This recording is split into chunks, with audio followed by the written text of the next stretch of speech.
I fell on my head when my kid was 16 months old. She could have been without a mom or with a very different disabled mom because of that accident if I hadn't been so fortunate to have a helmet.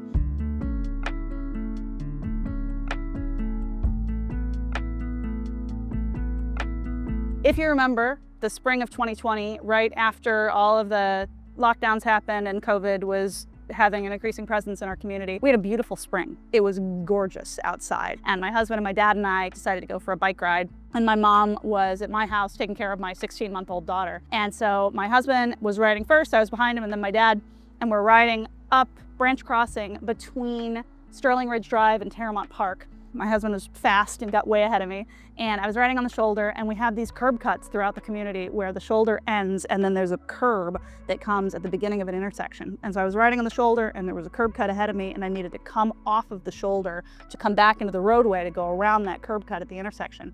And I misjudged the road surface. There was a difference of about 2 inches between the shoulder and the roadway surface because of subsidence under the shoulder.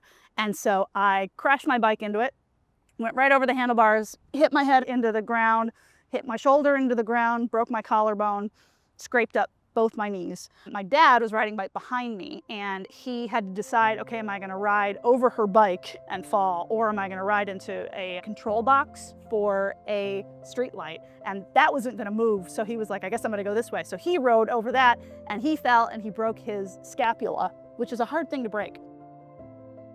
I feel so lucky that this happened to me here in the Woodlands, because even though at that moment a lot of people were staying away from each other, a couple of people stopped and got out of their cars, and they got out like their windshield covers, and they were holding their windshield covers over me to put me in the shade as I was like lying on the road.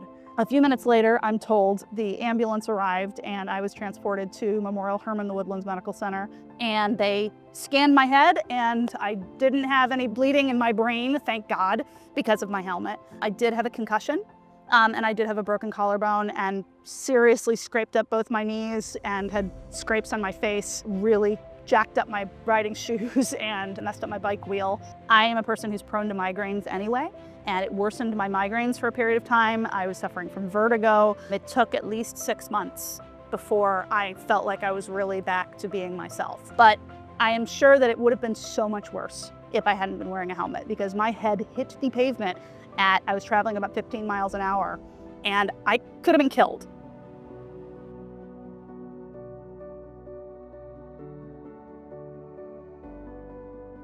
One of my best friends, who is a fitness instructor and a semi-professional cyclist, gave me some really good tips about saying, all right, so what did you learn from this about your safety equipment and about how you ride? That was the most helpful thing, was understanding, okay, specifically what went wrong, how do you make sure you don't do that again?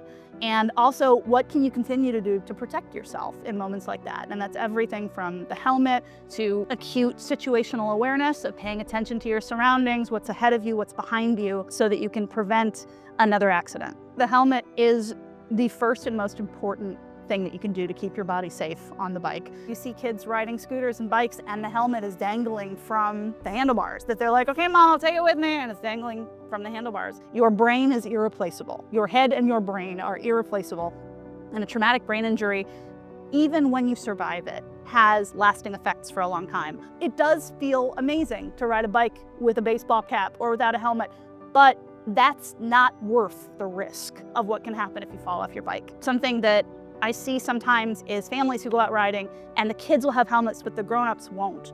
If I could share something with the other grown-ups, like, I fell on my head when my kid was 16 months old. Like, she could have been without a mom or with a very different disabled mom because of that accident if I hadn't been so fortunate to have a helmet. Anybody at any age who's a very capable rider or a new rider can fall and get hurt.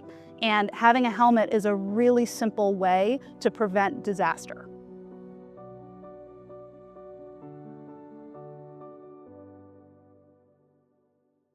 So the other safety equipment that I think is incredibly helpful is what we already have on our body. When I give safety talks at community events and at bike rodeos at schools, I talk a lot about how our eyes and our ears are our two other most important safety pieces that we've got. To be able to be looking around, to be scanning our surroundings, but also to be listening. It's really good to make sure that you're riding without earbuds, without music, so you can hear what's going on behind you, because you can hear a car behind you or another rider or a dog or whatever else might be around you if you're listening to.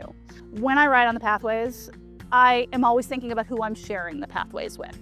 The pathways are for everybody. They are for moms walking with their kids in their strollers. They're for people walking dogs. They're for people who are running. They're for older folks who might have limited mobility.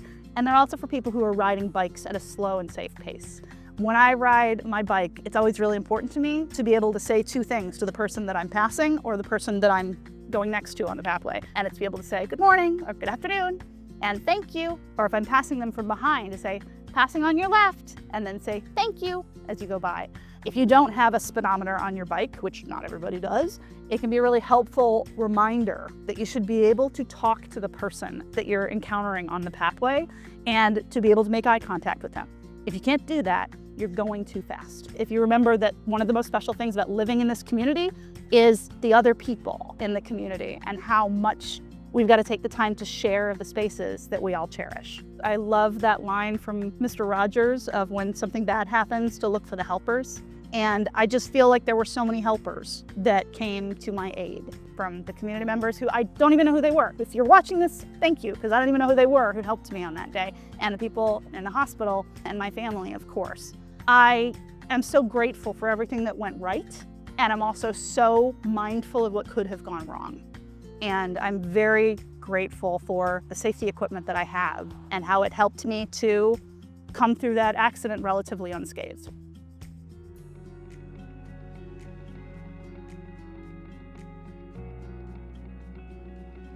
If you're watching this, think about how special this place is that we live, and think about the small gestures that we can all make to make it an even better place to live every day. Respect the pack.